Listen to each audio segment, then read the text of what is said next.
Artificers are one of the most versatile classes in D&D. They can fulfill multiple roles in any party with their combination of subclasses, jack-of-all-trades style class features, and their unusual combination of spells. As a half-caster like Paladins and Rangers, Artificers have a shortened progression track for spells, and don't get access to some of the better-known best options that full casters might get. But spellcasting remains a huge part of the Artificer class, so today we'll be going over some of the best spells on the Artificer spell list while considering the Artificer's unique role in a party. And kicking off this list at number 10, we have Tasha's Caustic Brew. This is a first level evocation spell that fires a 30-foot long, 5-foot wide line of acid from your direction that you choose. Any creature caught in the line makes a dexterity saving throw or is covered in acid for up to 1 minute. These poor acid-washed victims suffer 2d4 acid damage at the start of their turns and have to use an action to scrape away the acid or continue taking the damage on subsequent turns. Tasha's Caustic Brew doesn't get talked about much amongst the usual first level area of effect damage spells. For most casters, the go-to options are Burning Hands and Thunderwave, which both represent far more upfront damage and at least half damage on successful saves. But the Artificer's more curated spell list doesn't always have access to those spells, and it's not necessarily a bad thing. What Tasha's Caustic Brew lacks in upfront damage, it makes up for with much higher potential damage, as the acid damage lingers over multiple turns, and can even encourage an enemy to waste its turn removing the acid. If you ever imagine the spell saying deal 2d4 damage and the affected creature loses their action, it suddenly sounds a lot better. While upfront burst damage is almost always the name of the game with damaging spells, Artificers juggle a lot of duties in a party that they're in. Having an early game area of effect spell is important for anyone with spell slots, and this happens to not just be the best option for the Artificer has early on, but the only option amongst its first level spells, if excluding incidental access to Thunderwave from the Artillerist and Armorer subclasses. It even upcasts well thanks to its 2d4 damage die. While a Burning Hands does 3d6, it only upcasts at level 2 to 4d6. The Caustic Brew fully doubles the damage, gaining 2d4 damage up to 4d4. While it still does damage immediately to a second level Burning Hands, 8d4 damage over the course of 2 turns is actually a really solid use of a second level spell. That's more damage than Mel's Acid Arrow, a second level spell in its own right, which would need 3 rounds to do 8d4 damage, and isn't capable of hitting multiple targets. And on top of all these benefits, the 30-foot range does give it double the reach compared to the 15-foot cone and cube of its rivals. Tasha's Caustic Brew is an underappreciated area of effect damage spell, and a premium early game option in any Artificer's arsenal. And a round of applause to the number 9 spell on this list, Bigby's Hand, also known as Arcane Hand. This is a fairly complicated 5th level evocation spell that summons a large magical hand with its own stats, and 4 different modes giving it distinct options the turn you cast it and every turn after as bonus actions. Clenched Fist lets you attack with it, dealing 48 force damage on hit. Forced Hand lets you push a target on a successful opposed athletics check with the hands plus 8 strength, pushing a distance proportional to your spellcasting modifier times 5 feet, doing so with advantage on medium or smaller creatures. Grasping Hand lets you grapple a target with a hand, and if the target is grappled, squeeze them for 2d6 damage, adding your spellcasting modifier. Finally, Interposing Hand lets you use the hand defensively, let it intercept a target should they try to close the distance to you, forcing them to stop unless they have more strength than the hand, or imposing difficult terrain if they do. Bigby's Hand is one of the few 5th level spell options an Artificer has. For an Artificer, 5th level spells are their end game options. They only get access to 5th level spells upon hitting level 17, like how full casters only get their world-shaking 9th level spells at that level. And while an Artificer isn't likely to swing an entire fight on 5th level spellcast, Bigby's Hand is still a great spell for any class that has access to it. Its ability to do solid damage with a bonus action on continuing turns makes it the closest thing many arcane classes have to a spiritual weapon, one of the best cleric spells. Transforming bonus actions into good damage is never a bad thing, and it comes with other utility as a high strength simulation on top of that. After all, even in the late game, being able to leverage your bonus action, launch a target 25 feet with Forceful Hand, can have tons of different uses, especially being up to 120 feet away. It's not all roses though, as it does require concentration. When wizards are getting wished and clerics are getting mass heal, this is what Artificers get spell-wise. It's an awesome spell for a class that brings a lot more to the table than being a pure spellcaster like other users of Bigby's Hand. After all, you'll find bards and wizards dropping Bigby's Hands at every level of play, as it's just a great spell no matter what you have access to. Considering Artificers have so many options to use its regular action on, getting some serious utility and damage output on your bonus action is a great call for this half-caster. And at number 8 on this list, we have Cure Wounds. This is a level 1 evocation spell, which lets you touch a creature and heal them for 1d8 damage, adding your spellcasting modifier. Cure Wounds often gets a bad rap as a healing spell. The biggest issue with it is that it doesn't compare favorably to Healing Word. Same spell level, isn't a bonus action, doesn't have range, and only averages 2 more points of healing. And while that's true, Healing Word is also one of the very best spells in the game simply because it's the most efficient spell at reviving an ally who's gone down to 0 hit points. Once you remove Healing Word as an option, suddenly Cure Wounds goes from honorable mention to necessary tool to avoid dying party members. Artificers fall into this category with no access to Healing Word or Mass Healing Word aside from Alchemist subclasses. For the other 75% or more of Artificers, Cure Wounds turns into a near mandatory inclusion on the spell list. Artificers also don't come equipped with a lot of ways to bolster their own hit points outside of stacking armor class and resistances, like a Fighter's Second Wind or the Paladin's Lay on Hands. So a bit of emergency self-healing is important for the frontline Artificers for this exact reason that these two class features come in clutch frequently. Artificers just express that utility with their spell list rather than having more features dedicated to it. Artificers often use their spell list to patch up the weaknesses whatever version of their subclasses might have and to fill party roles. A first level spell, even for a half caster like an Artificer, is a very efficient investment for reviving a knocked out ally. While you won't be dishing out heals from halfway across the battlefield like the bards and clerics and such who get Healing Word, no one's going to be complaining about efficiency when you drop a Cure Wounds to bring their character back from the brink of death. Next up at number 7 on this list, we have Dispel Magic. This 3rd level abjuration spell functionally lets you end any magical effect, either on a target or in a general area within 120 feet of you. If the magical effect is higher than 3rd level, you have to make a spellcasting modifier check of 10 plus the effect's level, unless you cast your Dispel Magic to meet or exceed that level. Dispel Magic is one of the many super important toolbox spells available to most casters in D&D. Whether it be an enemy with a powerful buff effect like haste on them, a magical trap, some kind of magical seal or lock that won't open unless dispelled, the list goes on and on with numerous situations where Dispel Magic is your best solution to any problem. For Artificers, this is a pretty big deal.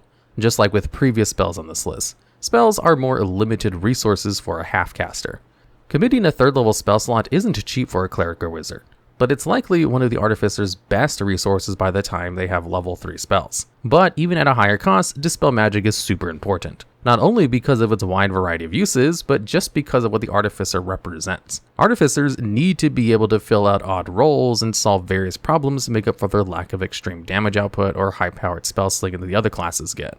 As one of the best utility classes, keeping one of the best utility spells on hand is often a necessary role the Artificer has to fill in, whether it be because they're covering for a lack of arcane caster like a wizard or a divine caster like a cleric, who usually can fill this role. On top of that, Artificers are generally expected to be the class to take care of unusual magical problems, thanks to their high intelligence and penchant for arcane dabbling. Artificers also make the most use of their lower level Dispel Magic, as the spellcasting ability check to remove high-powered spell effects is something they can excel at compared to other classes, thanks to Flash of Genius adding a flat bonus to that roll in a pinch. Dispel Magic is one of those spells an Artificer likely needs to have on hand unless someone else in the party is picking up the slack and has it ready. It's usually a better spell for full casters than Artificers because the cost isn't as steep, but that doesn't stop it from being an incredible option for Artificers regardless of party composition. And at number 6 on this list, we have Guidance. This is a cantrip which requires concentration and gives any target you touch the benefit of adding 1d4 to any ability check they make for the minute duration of the spellcast. Guidance is obviously an incredible cantrip, a potential top 10 option for any class that just has access to it. While D&D is largely focused on taking down nefarious foes and heated combat encounters, it's just as frequently a game about exploring dangerous places and navigating tense social situations.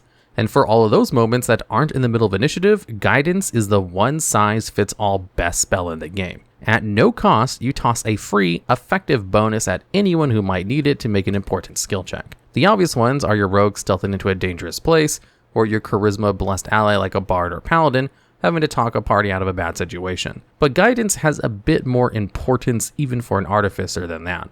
Artificers frequently take up multiple roles in a party, in large part because they can jury-rig together competence out of their disparate class features. Artificers come equipped with solid, low investment damage options in all of their subclasses, so they're usually completely free to spare limited cantrip access to guidance that other casters might be remiss to give up. And their tool proficiencies and having intelligence as a core stat gives them ample opportunity to be a skill check master in any party. Much like how Artificers are known for their infusions and features letting them stack armor class bonuses, thanks to Flash of Light and Guidance, an Artificer can turn basically any roll they or an ally has to make into an effective +6 or more better with a little investment in intelligence and 1 cantrip slot. Only bards really have similar versatility thanks to bardic inspiration, and bards don't naturally have access to guidance like an artificer does, so they'll need to be quite high level to compete. Or you'll have to rely on a bard in another class like a cleric or a druid with guidance to simulate what an artificer could potentially do on its own. Being able to pile up bonuses to deal with challenges is the most effective way to succeed in D&D.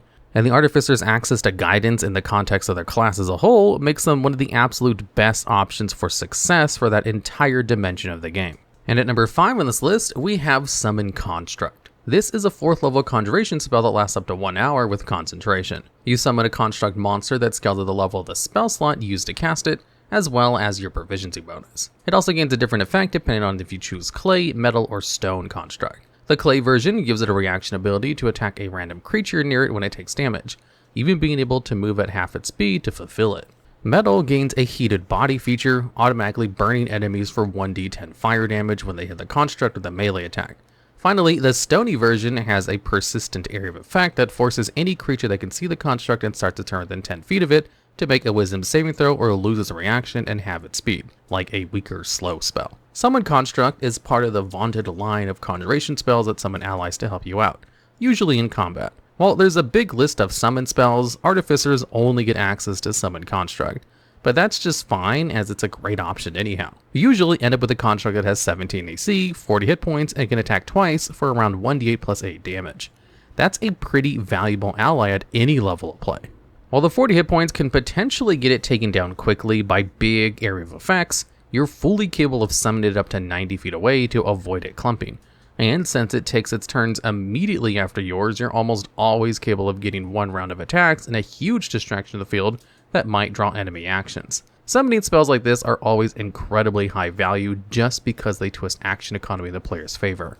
Even the lowly Conjure Familiar is an all-time great spell for giving the help action every now and then, while this actually puts a valuable combatant in your corner. For most casters, these summon spells are go-to options for their mid-game spell slots acquiring around level 7, though the Artificer gets this one at level 13. So this is a much higher level option for Artificers and still comes with a huge opportunity cost. Still, it's almost certainly the best 4th level spell Artificers have for combat, and even synergizes greatly with certain subclasses like the Artillerist Protector, giving it tons of temporary HP, or being yet another summoned ally for the Battlesmith to swarm the field with. An all-around great spell that any high-level Artificer should consider. And at number 4 on this list, we have Kinetic Jaunt. This is a 2nd level transmutation spell that only costs a bonus action to cast and lasts for up to 1 minute with concentration. This spell grants the user an additional 10 feet of movement speed, freedom from opportunity attacks, and the ability to move through the space of any other creature, though you can't end your turn in another creature's space, or you get bounced out and take some damage for your trouble. Kinetic Jaunt is sometimes overlooked as a spell, often having to contend with the super versatile Misty Step for the go-to bonus action spell that gets you out of a sticky situation. But the Artificer spell list doesn't have natively Misty Step, giving Kinetic Jaunt precedent for Artificers as the best way to survive the worst combat situations. The plus side is it does represent movement and avoiding attacks of opportunity across multiple turns, something Misty Step comes up short on despite its other advantages. Another great thing going for Kinetic Jaunt for Artificers is the class's complete lack of bonus action spells in its core spell list. While some class features can use up the action economy, having a great spell to use really rounds out any build trying to make the most of its turn. This is especially useful for builds that might want to get up and close and personal like Battlesmiths and Armorers. Classes like Rogues, Barbarians, and Monks have built-in ways to augment their movement speed, and even Fighters can burn an action surge at a pinch. Even Rangers and Paladins have their class-specific spells, Zephyr Strike and Find Steed, to fill a similar role for them. Kinetic Jaunt fills a vital role in the Artificer's toolbox, helping fulfill the class's potential to be an up-close fighter that needs to augment its movement, or a longer-range supporter or damage slinger that might need to make a quick escape, and everything in between those two extremes. And at number 3, we have Vortex Warp. This is a 2nd level conjuration spell, which lets you teleport another creature within 90 feet of you to any unoccupied place in that 90-foot range. If the target doesn't wish to be teleported, they get to make a Constitution saving throw to resist. You also must deposit them in a space that can support them, so no teleporting anyone 90 feet in the air for easy fall damage. Vortex Warp is a relatively new spell that often gets overlooked on the more loaded arcane spellcaster spell list. This spell is a great way to potentially get a dangerous creature away from you or any of your allies, and shunning them 90 feet away is liable to take an entire turn away from the target, just having to move back into range. It doesn't do a whole lot if you're surrounded in this situation, but it sure does help a lot when your allies get surrounded. One of the best things about this spell is the target can choose to forego the Constitution saving throw. This lets you functionally teleport any of your allies a great distance across the battlefield. It's great for rescuing your squishy classes from brutal melee combat, repositioning someone to a better vantage, or even tossing your frontliner deep into the action. Whether it be to square up with the opposing frontline monster, or even pull off a deep strike style maneuver to land your barbarian in an enemy spellcaster's face. The last option works even better with a held action, as holding your turn right when your martial class's turn hits lets you execute a 1-2 combo that can end the opposing squishy backliner's day in a single turn. This is doubly good for Artificers who might have a summon construct up and running, or even battlesmiths who have their still defenders to warp in and out of advantageous positions. It even doubles up as a great utility spell when teleportation like Misty Step is often needed. While you can't use it on yourself, being able to teleport another ally a massive 90 feet up a cliff, or to drop down a rope, or safely down a steep fall to avoid having to risk a dangerous climb, gives potentially more use cases than even Misty Step outside of combat, even if it's only for your other party members. This is another great example of how an Artificer might lack some of your well-regarded staple spells that every other arcane caster is likely to use, but that restriction opens the way for tactically complicated and high-impact spells like Vortex Warp to really shine in the Artificer spell list. And at number 2, we have Web. This is a 2nd level conjuration spell that requires concentration and lets you fill a 20-foot cube area with sticky webs within 60-foot distance of yourself. Though any spaces 5 feet off a solid surface need to be tethered to walls, a ceiling, or other structures, or the airborne webs will collapse down to the ground, only affecting those base squares. The webs count as difficult terrain and force any creature that enters them or happens to be on the webs at the start of their turn to make a dexterity save or be restrained. Any restrained creature can attempt to use their action to break free of the webs with a strength check against the same saving throw DC. The webs are also flammable, being destroyed within 1 round of being set on fire and taking 2d4 fire damage to any creature stuck in a burning web at the start of its turn. Web is one of the best and most efficient control spells in the game. Dexterity tends to be one of the weaker saving throws for monsters and enemies in D&D, and while dexterity saves focus on doing damage, applying debilitating conditions that rob enemies of their turns is generally more powerful than damage until you get to extreme levels with higher level spells like Fireball. Restrained is an excellent condition to toss on an enemy, while Strength is usually a much harder stat to exploit, and you might expect giving enemies the ability to use Strength to bypass the webs would be bad. The fact that those suffering from the webs have to burn an entire action just to get a chance to break free is an instant win in the battle for an action economy. And on top of that, even if they break free, if they're in the middle of webs, they might still have to move more spaces into webs to escape, suffering through difficult terrain and still ending their turn in webs, forcing another saving throw next turn. This kind of stacking mobility and action drain takes web from a great area of control spell to a potential chain lockdown one. And in closed spaces like dungeons, it can take over entire battlefields, as your own party can just line up outside the web to keep enemies from getting out. And even the weird fire weakness isn't necessarily bad, as slowing down a horde of enemies, then setting up your wizard buddy to drop a fireball while pitching in with some extra d4s of damage is a nice secondary payoff to an already great spell. Web's only real weakness, besides enemies being immune to the restrain condition, is that it's only of middling use against enemies with powerful ranged attack options and spellcasters, as they can just stand in the webs and still make the most of their turns, or sometimes teleport out of it.